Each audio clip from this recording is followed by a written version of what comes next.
Hello friends, so welcome to another video with your friend, your HR Prateek in your channel Your Success is My Dream. So guys आज मैं आपको एक life के बारे में एक लर्निंग देना चाहता हूँ। एक बहुत ही अच्छी स्टोरी के थ्रू आपको एक बहुत अच्छा मैसेज देना चाहता हूँ, जिससे आप ना कि अपने करियर में बल्कि अपनी लाइफ में भी बहुत ज़्यादा सक्सेसफुल हो सकते हैं। सो प्लीज़ मेरे साथ बने रहिए, पूरा वीडियो देखिए और स्टोरी बहुत अच्छी है। सो इससे पहले हम स्टोरी में खो जाएं, प्लीज आप चैनल सब्सक्राइब कर दीजिए। एक बार एक मिडिल क्लास फैमिली थी दोस्तों, जिसमें एक फादर अपने सन के साथ अच्छे से अपनी नॉर्मल लाइफ स्पेंड कर रहा था और अपना नॉर्मल रूटीन में उनकी लाइफ स्पेंड हो रही थी। बेटा जॉब करता था और अच्छा खासा वो अपना एक हैप्पी टाइम स्पेंड कर रहे थे दोनों बाप बेटे। लेकिन अचानक से एक दिन उनके फादर की हेल्थ खराब हुई एंड वो दोनों हॉस्पिटल में गए और काफ़ी 2-3 घंटे चेकअप के बाद डॉक्टर ने उन्हें बताया कि आपको आपके फादर को एडमिट करना पड़ेगा और काफ़ी एक मेजर ऑपरेशन है। उनकी तबीयत बहुत ज़्यादा ख़राब है, तो आपको थोड़े पैसे भी अरेंज करने होंगे। तो जैसा कि हम सबके साथ जो मिडिल क्लास फैमिलीज हैं, हम सबके साथ कहीं ना कहीं ये सीन हुआ है, कहीं ना कहीं ये सिनेरियो हुआ है। जब भी कोई ऐसी मेडिकल इमरजेंसी आती है या ऐसी कोई मेडिकल प्रॉब्लम आती है, तो सबसे बड़ा जो पॉइंट होता है वो मनी का होता है, जो कहीं ना कहीं हम सबको प्रॉब्लम आती है। तो वो बेटा परेशान था, अपनी सारी सेविंग्स इकट्ठी की, सब कुछ देखा, तो हॉस्पिटल वापस आया। तो उनके जो फादर थे उन्होंने उनको पास में बुलाया, अपने बेटे को पास में बुलाया और उन बेटे से हंसते हुए पूछा कि क्या हुआ, इतने परेशान लग रहे हो। उसने अपने फादर को सब चीज़ एक्सप्लेन की, बताया कि डॉक्टर ने ऐसा ऐसा बोला है, एक मेजर ऑपरेशन करना पड़ेगा और हमारे पास तो इतना पैसा है नहीं। तो फादर हंसे और उन्होंने अपने बेटे को बोला कि तुमने क्या किया पैसे इकट्ठा करने के लिए, या क्या क्या रास्ते तुमने अभी तक देखे। तो बेटा उनसे बोलता है कि मैंने हर जगह गया और मैंने अपने बॉस से भी बोला, मैंने एक नई कंपनी आपके पीछे ज्वाइन कर ली। तो उन्होंने उससे पूछा कंपनी ज्वाइन कर ली, जॉब ज्वाइन कर लिया।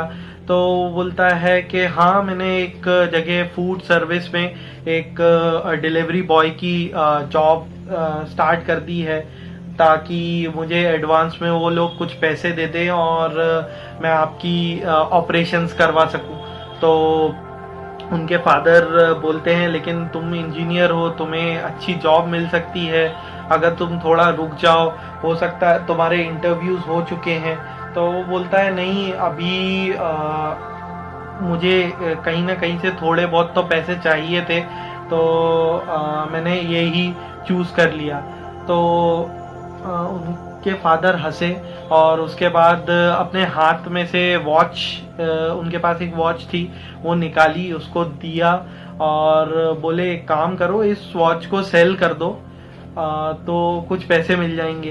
तो सबसे पहले उसका बेटा हंसा, उसने बोला कि एक वॉच, वो भी इतनी पुरानी, ये वही वॉच है जो दादाजी पहनते थे और वो आपको देके गए थे, और आप बोल रहे हो कि इसको सेल कर दो, इतनी पुरानी वॉच को कोई क्यों लेगा और इससे क्या हो पाएगा। तो उनके फादर ने बोला कि ये मेरी एक इच्छा है, ये मेरी एक विश है कि आप जाओ और आप इस वॉच को सेल करके आओ।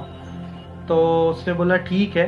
अपनी फादर की विश पूरी करने के लिए वो एक शॉप पे गया और उसने बोला कि मुझे ये वॉच सेल करनी है, मेरे फादर का ऑपरेशन है, तो आप ये वॉच ले लीजिए।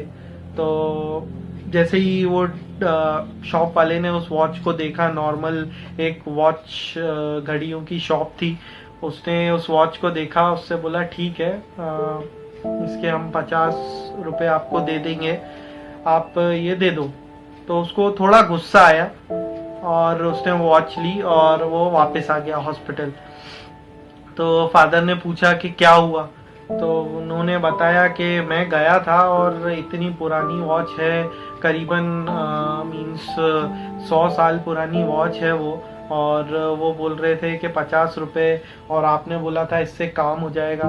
तो उन्होंने बोला एक काम करो, एक और जगह ट्राई करो, मैं तुम्हें एक शॉप बताता हूँ, वहाँ जाओ। तो उसने फिर ट्राई किया, वो फिर दूसरी शॉप पे गया, वहाँ गया, उनने वॉच दिखाई, अपने फादर का नाम भी बताया। तो वो भी एक नॉर्मल सी घड़ियों की दुकान थी। उन्होंने वो वॉच देखा और उसके बाद बोला ठीक है, हम आपको इसके 200 रुपये दे देते हैं। तो उसको लगा, लेकिन फिर भी उसको गुस्सा आया कि यार फिर मजाक हो रहा है, 200 रुपये में क्या होगा, कैसे उनका ऑपरेशन होगा। तो वो वहाँ से पास हो रहा था आगे, थोड़ा थक गया था, बैठा तो एक म्यूजियम की सीढ़ी पे बैठा हुआ था वो। तो काफ़ी गर्मी थी, तो उसने सोचा चलो पानी पी लेता हूँ अंदर जाके। तो जैसे ही वो अंदर गया, वहाँ जो शॉपकीपर था जो उस म्यूजियम की टेक केयर करता था, उन्होंने बोला कि क्या हुआ बेटा, बहुत परेशान लग रहे हो। सो उन्होंने सारा स्टोरी उनको बताया कि मेरे फादर ने मुझे ऐसे ऐसे भेजा है, उन्होंने बोला। तो वो शॉपकीपर ने बोला कि क्या मैं वो घड़ी देख सकता हूँ एक बार। तो बेटे को लगा ठीक है चलो देख लेने दो क्या है।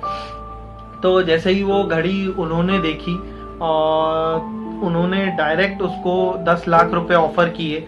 तो वो एकदम से सुन के ही हैरान हो गया। पहले वो बोलता है कि आप मेरे साथ मजाक कर रहे हो, मैं वैसे ही इतना परेशान हूँ। तो उस शॉपकीपर ने बोला नहीं, मैं आपको 10 लाख रुपए का ऑफर दे रहा हूँ अगर आप मेरे को ये घड़ी देते हो तो, और वो भी अभी के अभी।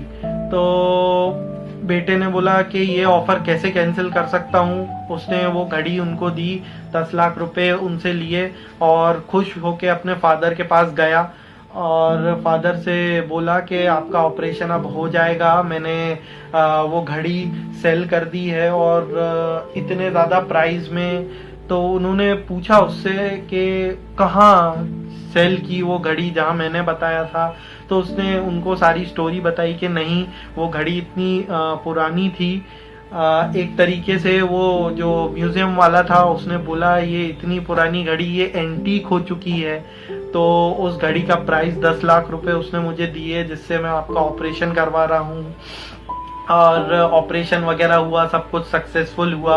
और उसके बाद जब वो अपने घर गए, वापस लौटे, तो उन्होंने अपने बेटे से एक ही बात बोली कि ये घड़ी मुझे अपने पिताजी ने दी थी और मैं पहले ही एक बार उस म्यूजियम में जा चुका था और मैंने आपको जानबूझ के वो शॉप का पता बताया था जो म्यूजियम के पास था। तो उसने बोला आपने ऐसा क्यों किया, आपने मुझे डायरेक्ट म्यूजियम क्यों नहीं भेजा। तो उस फादर ने अपने बेटे को समझाया सबसे पहली बात कि माँ बाप आपको एक रास्ता बता सकते हैं, एक गाइडेंस दे सकते हैं, लेकिन जो एग्जैक्ट डिसीजन होता है, जो एक मेन डिसीजन होता है, वो आपको अपनी लाइफ में लेना पड़ेगा। तो एक तो ये चीज़ है, और दूसरी चीज़, एक सही चीज़ की वैल्यू एक सही जगह पे ही होती है।